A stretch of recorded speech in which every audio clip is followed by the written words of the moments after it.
अरे ओए भाड़िया घणो अघु कयो आहे सिंध हुकूमत कमद जो। सरदार 182 रुपया। 182 मां छा थींदो? 50 रुपया मण त किराए में वेंदो ऐं 30 रुपया मण कटाई। एतिरो ज़ुल्म!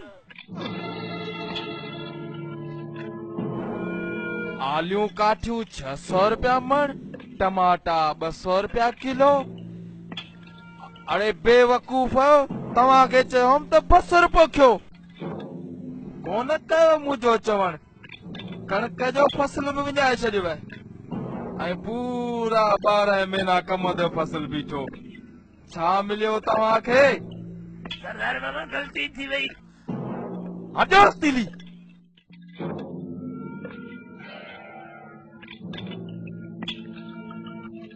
अरे ओए भाड़िया कंहिंजूं आहिनि शुगर मिलूं सिंध में? सरदार साईं वॾे जो। ॿुधव